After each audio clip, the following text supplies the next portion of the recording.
Welcome to episode 2 of Culture Class with Ian, and my special guest is Mareesha Walker. Tell me about yourself. Hello, everyone. My name is Mareesha Walker, aka the Doula Rebel, also known as the Spiritual Doula. And of course, I do doula services as a birth worker, and I also do spiritual workings as a priestess. So What I'm is a definitely, doula worker? well, a doula Doula. is A a doula? Yes, we are a perinatal support person that provides emotional, physical, and social supports to birthing families during, of course, like the prenatal childbirth period as well as postpartum. Uh, So we are basically friends of the family, their partners, their biggest advocates. So we definitely prepare them by educating them as to what, of course, like the childbirth experience will be, as many of us are also childbirth educators. And then we also help pretty much give them the tools and resources and affirm them in knowing that they have the right to have a positive birthing experience.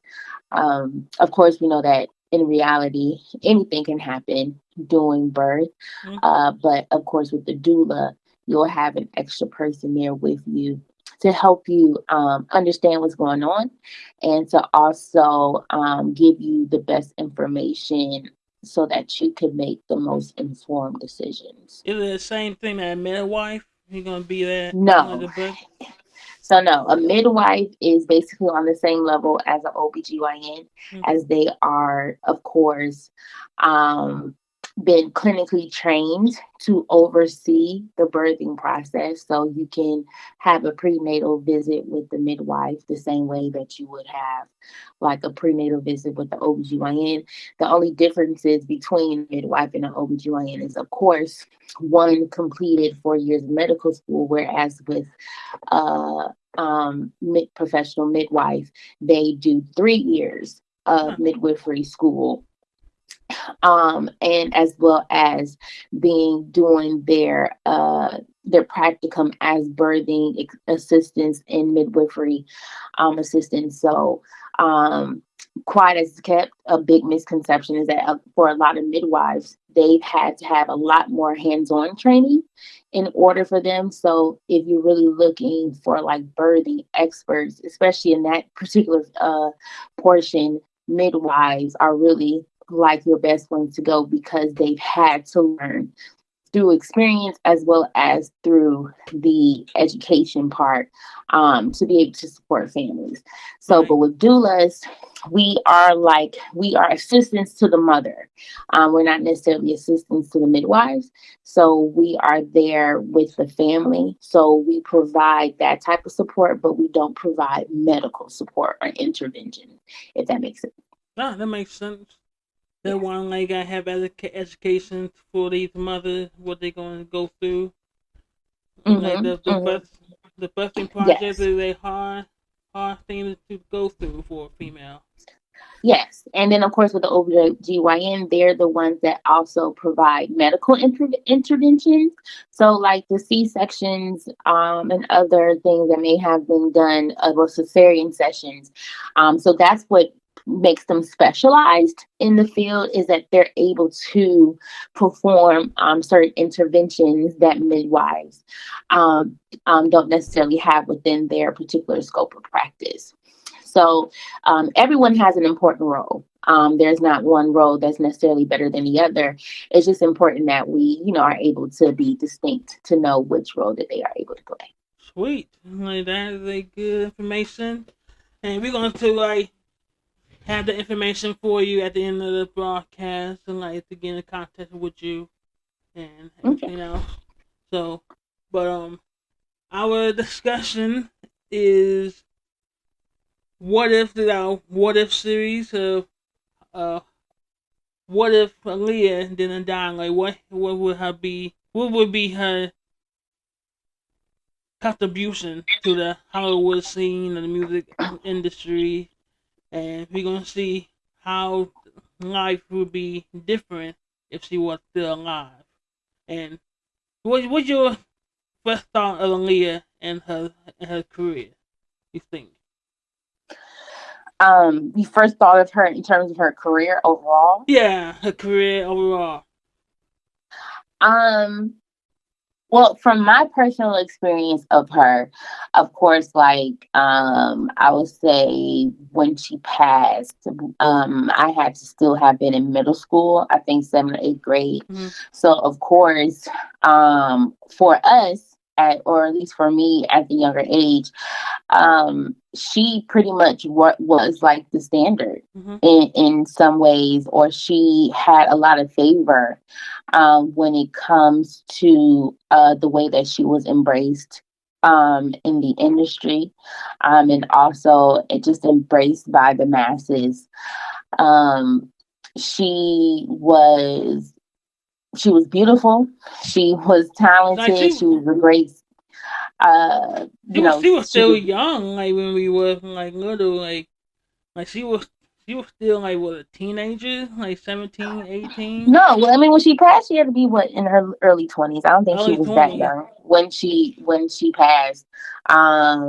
She came on the scene when she was a teenager, but she definitely was able to grow into her young adulthood. And but of course, that was cut short, No, she was 22. unfortunately. Yeah, Yeah, like when she passed. So she really was getting ready to, break out. like hit, yeah, like a real peak, especially since she had the opportunity to reestablish herself amidst everything that had happened in the past with, of course, Robert Kelly Yeah, and all that. So it was successful in a way for her to pivot into another area, because she was able to rebrand herself. um she was able to reestablish a name for herself. And I think also it was kind of around the time when we didn't hear that much from her, because I think before we had like that hit with Dr. Doolittle, Are You That Somebody? Then yeah. there was kind of like a real kind of silent. I mean, we knew she was around, and then she kind of came back around the scene with like Romeo Must Die and all that. And then of course she had like those dope tracks with DMX. So we really got to see something different from Aaliyah, a lot more sultry, sexy, not as tomboyish. So that just kind of goes back to what we were speaking about a little earlier, that around that time we was starting to and yeah, starting to see an evolution of her around that, especially with her self-titled album, Aaliyah, which I absolutely loved. The tracks that were released from that album, and I definitely would have wished that she was able to see the success of that album, and how it really was trying to reflect, where she was now. But like Or with the fashion, with the fashion around that time, you look at with Aaliyah fashion, a lot of female artists were going to that baggy pants and mm-hmm. big clothes like Aaliyah or TLC. I believe Salt and Pepper maybe like I would say they started the baggy pants, but like I think TLC started. I think they started the trend for the baggy pants. Yeah, I think that there was a lot of tomboy, like the tomboyish thing was in, and I think that's also why a lot of people love Aaliyah even now, because there was a particular look that she had. She had, women, feeling okay that they can be women feminine and still wear Nike sneakers and baggy pants and stuff like that. So Hmm. she, was able to represent a population of folks who, didn't mind a little bit of the gender bending and didn't mind a little bit of that, and still was able to show their femininity and still be able to show their identity as a woman, as a young woman there too.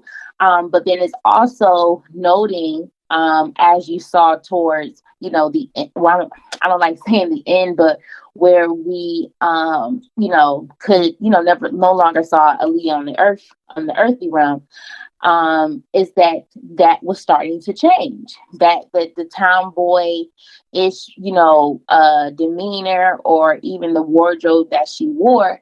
If you look at like the recent projects, like We Need a Revolution, Rock the Boat, how she showed up in Romeo Must Die, Queen of the Damned, she was definitely transitioning out of that Mm-hmm. tomboy role, and she was embracing a lot more of feminine Okay, looks that goes with more. like the dresses and slim fitting pants and different things like that. So there was definitely an evolution there that, in my mind, I don't always feel that they capture, even for artists who try to emulate her or want to pay ode to her, is that they kind of stick her right where you have 4 page letter and One of a Million, but you don't necessarily see that embrace of Aaliyah when she was transitioning to that womanhood, Mm-hmm. of that femininity part. But that's just me. And then that what everybody were afraid that Aaliyah will become that diva that they're afraid they're gonna come out like when she made one in a million and either that somebody like one like that big lights in the sky like probably like when the lights came born she became a big star.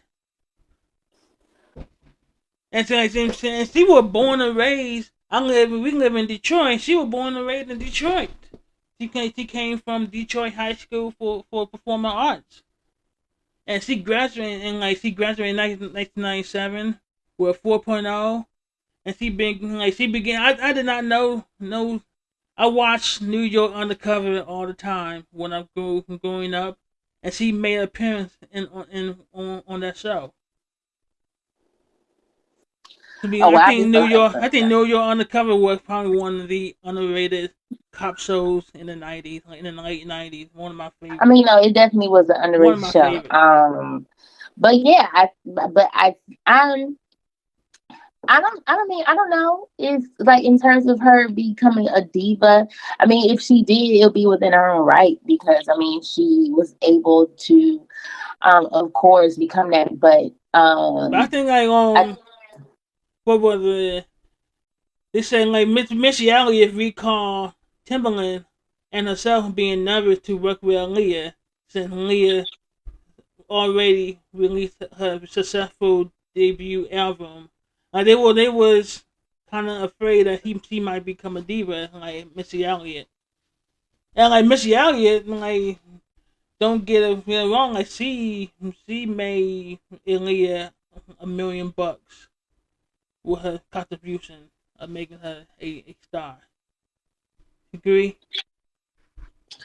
well, Like I mean, Missy obviously they knew Elliott her and better than we Timberland. did. So I mean, they knew her better than than we did. I mean, Hmm. that's all I can say is that. But from what I understand, um, from the energy that I get from her, or what I've received, or just from interviews, I just never got that type of that was where she was heading, or that.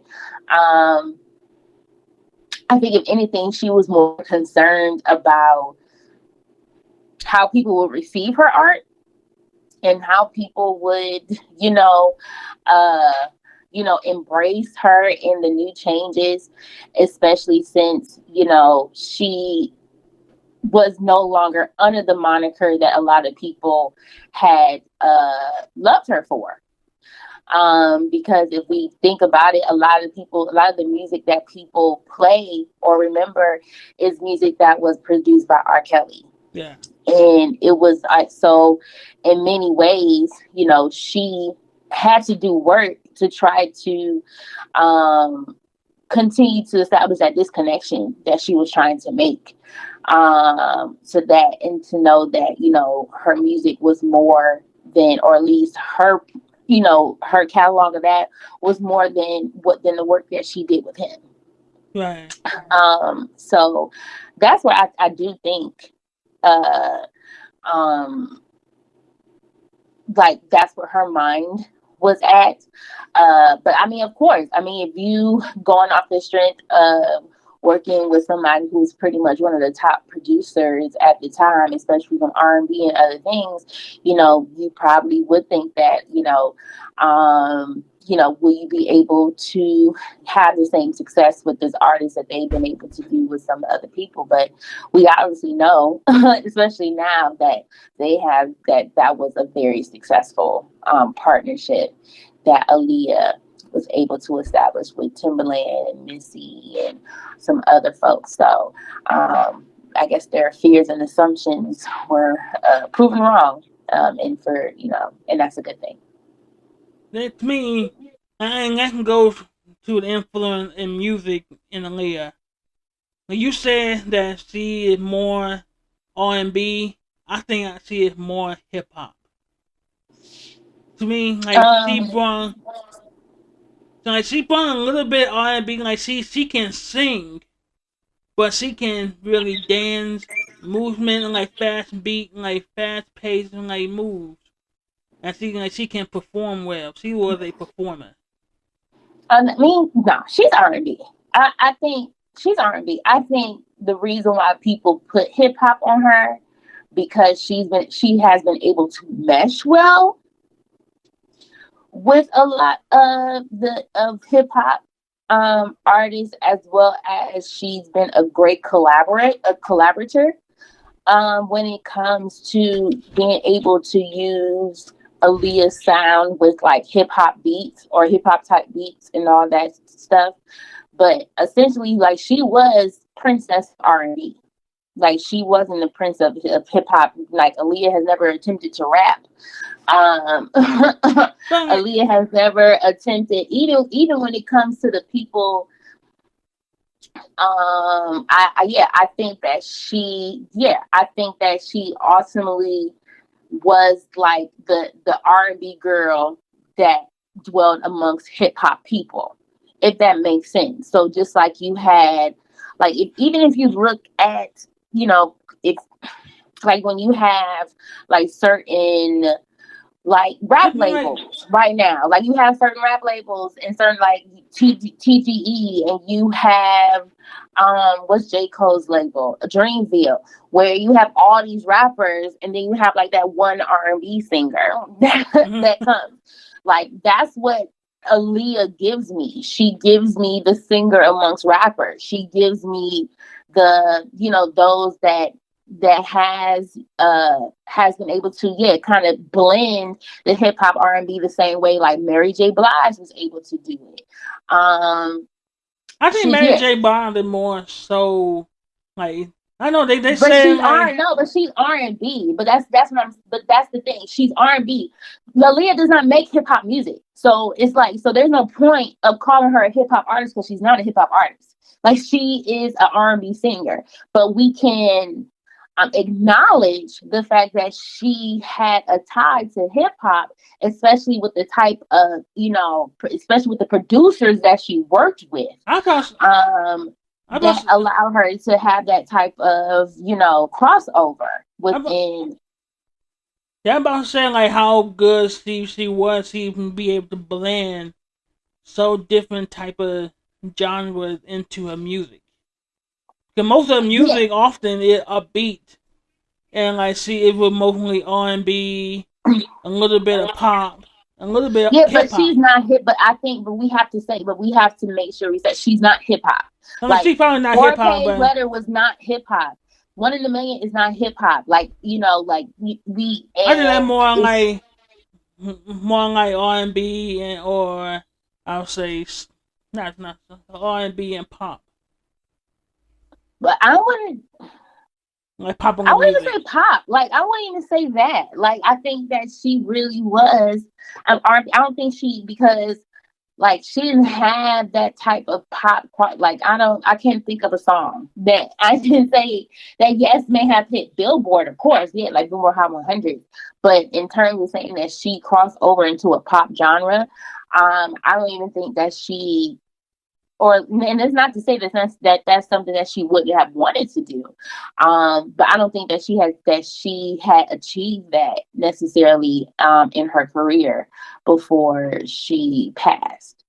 When it comes to doing that type of crossover, now we saw her crossover in terms of movies and other things, like that's where it stopped. But I don't know if in terms of pop, I don't think I would give her that. And like saying like Dimitri Elich in Entertainment Weekly compared her style to the sounds of the R&B group. He said he compared the sound to R&B group In Vogue. Think you agree? Compared the Aaliyah sound, yeah, to Invo. In Vogue. Who was that? Dimitri and last name is like EHRIRLICH. Elite. Okay, so that man is not a part of the culture. It's like comparing her style Uh, and sound to it's R&B. And like it's previously. totally different. Like it's totally like the more upbeat. I think In Vogue is more. If a group can we compare a group to like a single artist? Not at all. And then if you listen to Invo's music, it's nothing like Aaliyah's. No. Like really, I think he did that because they both were black. I think he was just that was just he definitely But tried like, to I'm throw saying like everybody black with the same type of music. to be comparison, a real good comparison would have to be like Aaliyah and Sierra. I will say that I will say so just like for example, you have like the artist Normani who is out and a lot of people will of course try to compare her to a lot of solo black female artists that recently of course have been able to make their imprint on our hearts and on history. So like folks like Aaliyah, Sierra, Beyonce, but honestly, I feel like, and of course, making sure that we tie it, into the conversation of Aaliyah, that I do think that Normani and Aaliyah or Normani and Sierra is a more relatable comparison, especially when it does come down to like the way that Aaliyah has been able to incorporate dance into pretty much all of the work that she has been able to produce.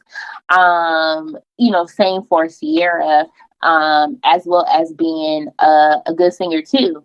So, so yeah, I definitely think that when it comes to like that realm, Aaliyah definitely and how she influences and comes out when you see artists like her who is able to blend all those talents together. Right. Yeah, yeah. This like is very. This conversation is really hit home how dynamic and how down to earth Aaliyah was to the music industry and has so many influences what going on right here today. Mm-hmm. So and I only wish like she didn't die and she made a ton of movies. And like I wish like she only made two movies, and Romeo Must Die and Queen of the Dam. But Well, around that I time, like Romeo Must Die, for the first weekend, it only made $18.3 million, and that was a lot of money, and they were number one in the box office. mhm.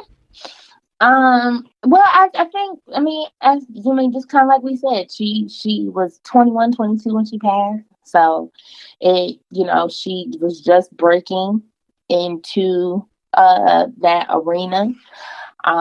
So it's unfortunate that we could only see the promise of what could have happened with her career, because it was pretty obvious that she was, really getting ready to do something when it comes to doing more movies, and then also when it came to just hearing a switch up in the type of music that she was making. Yeah, Yeah. it was something that really, so it's just very unfortunate that uh things got, cut short, especially since, you can tell that she wanted to show a different side of herself. And you gonna see. I'm gonna list a bunch of artists that Aaliyah really was inspired by, like the performance. Like these might surprise you. You wanna hear them? Mm-hmm. Michael Jackson, Stevie Wonder, Mm-hmm. Sadie, In Vogue,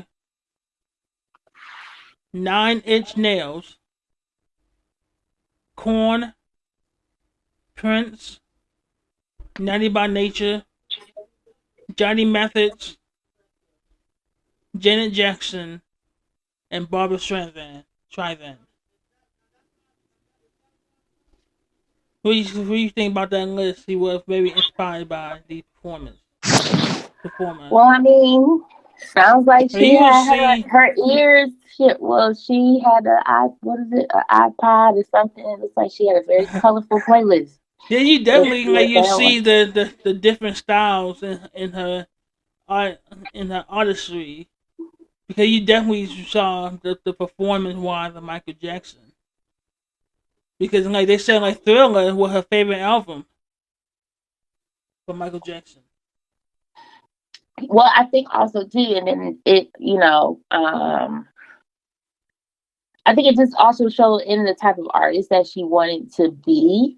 Um, I think that it's good to have a plethora of genres and artists that you listen to, because ultimately, and people draw inspiration from each other. Like, so like the same way, the masses are inspired by artists and their music, the same way I believe that artists are inspired by other artists and the Hmm? things that they do and they put out.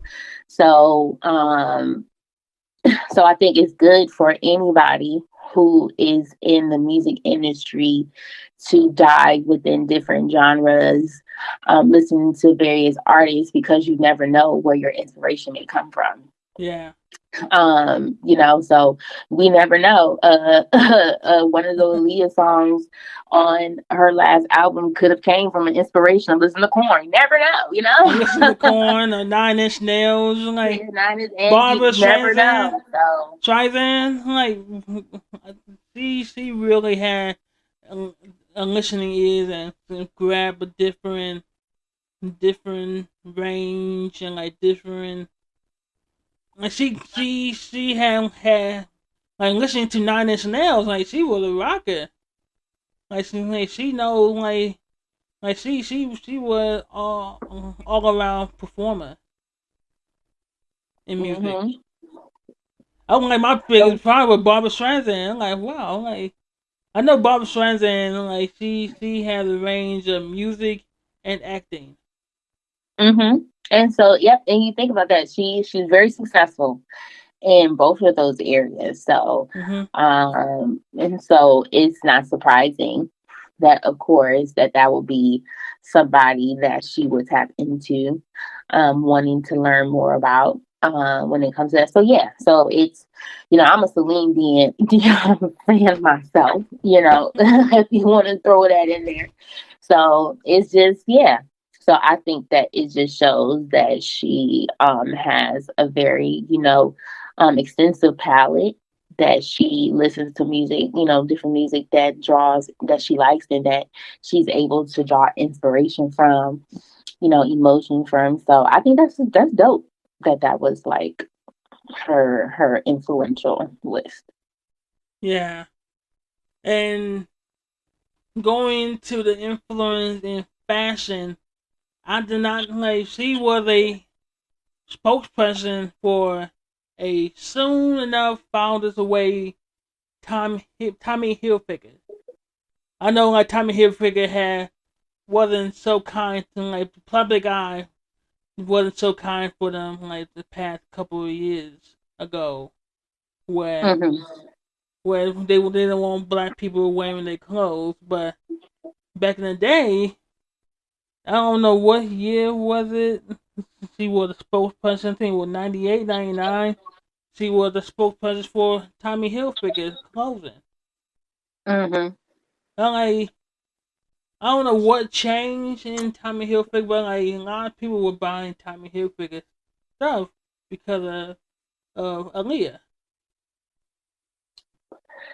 Yeah, like just like we mentioned at the beginning, Aaliyah had a huge influence, especially around that tomboy, uh, having kind of like a bit of like that masculine presenting, which of course tomboy is, does carry his masculine energy, not trying to place gender based or things like that. Mm-hmm. Um, so yeah, it was a popular look. Just like, you had the TLCs, you had the escape, it was the thing to wear that type of thing. And I think that's in on top of the fact that Tommy Hilfiger was already popular um to wear. So it definitely shows that even in the fashion, realm, that Leah definitely carried influence. So, Leah was that girl. Yeah. We definitely can't deny that that she And you see the change carried. from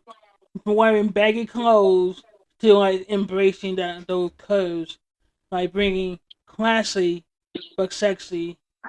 Like the whole new look had changed. The change from baggy clothes to embracing her body. And I would even confess, I loved.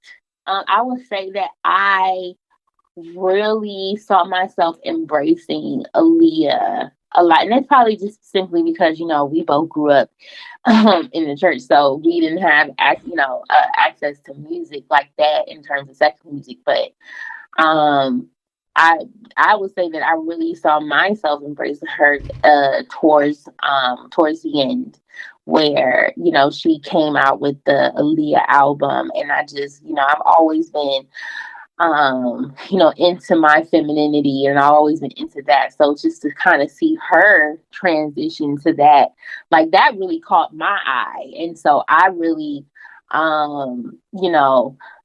felt like, I, wish I could have continued to see, her, evolve into, this, adult woman, that she wanted to be.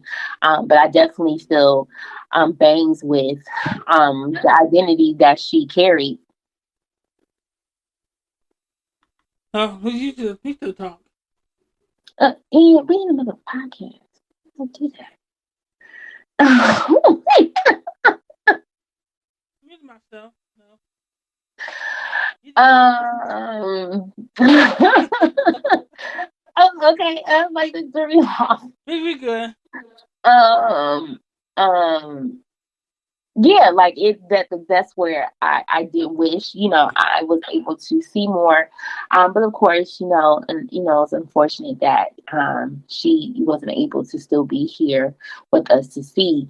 But yeah, um I think that there was a lot more to Aaliyah to see. And I feel Yeah. like, and honestly, and to be, and this is just me talking, I still feel Yeah. like there's more that can be shown of her.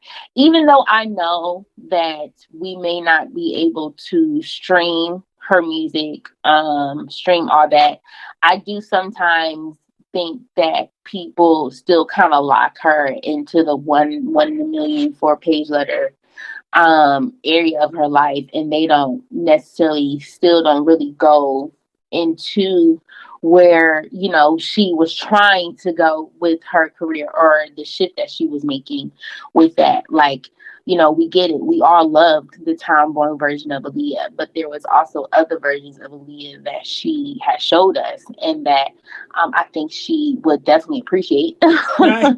if we embrace that part too. Like, we've heard "One in a Million" being sampled, used so many times, especially when it comes to, and even "Come Over." Like, I mean, like, that older stuff of Aaliyah has. But like, I want to hear more than a woman. I want to hear "Rock the Boat." I want to hear that. I want to hear those that the like those things that she was trying to do. Like, "We Need a Resolution." Like, I want to see that.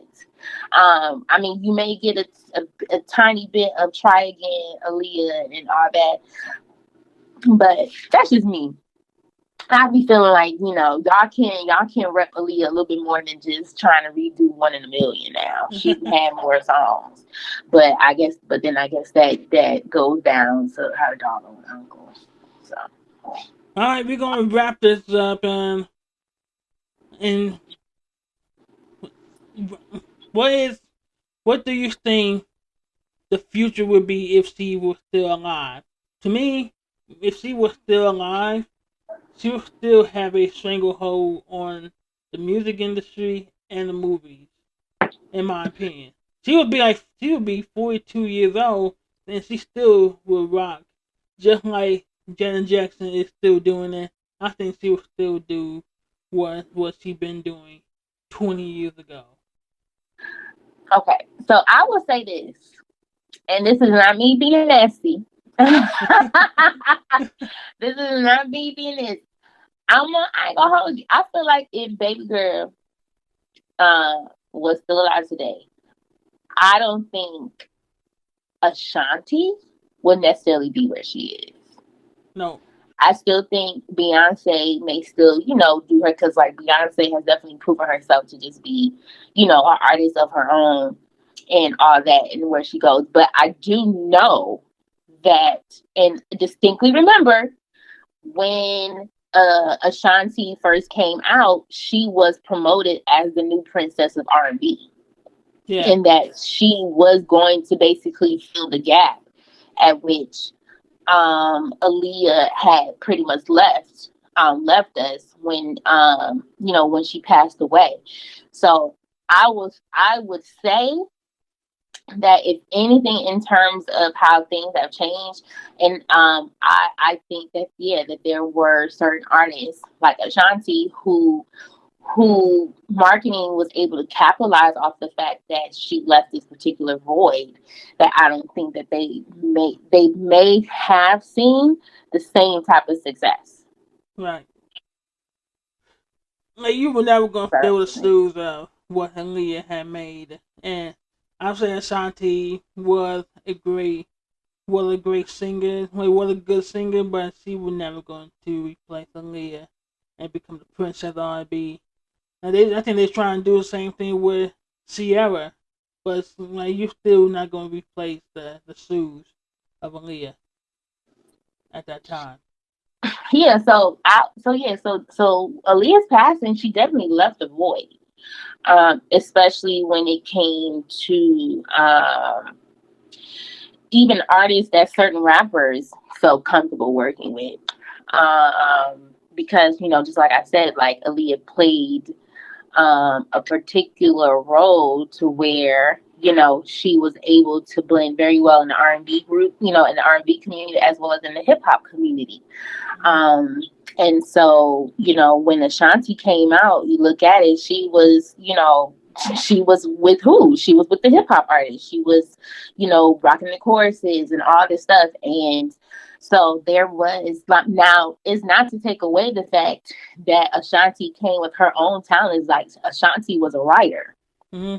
And so I don't know where exactly Aaliyah was when it came to with her writing credits and her abilities, but there was definitely space where Ashanti was able to hone in her own talents and all that. But but this doesn't take away from the fact that the way that Ashanti was marketed when she came out with Murder Inc., that she was essentially going to replace Aaliyah or basically take the torch Yeah. that she once had. Yeah, but like nobody, like not only, but like we both agree, like nobody can replace Aaliyah, and it seemed like a real huge void in the music industry and the movies. So, all right, this is the end of our. We went over 10 minutes, so so we here. We had a good time. All right, like where can we reach you? Okay, well, you can definitely reach me on Instagram at the Doula Rebel, which is TheDoulaRebel,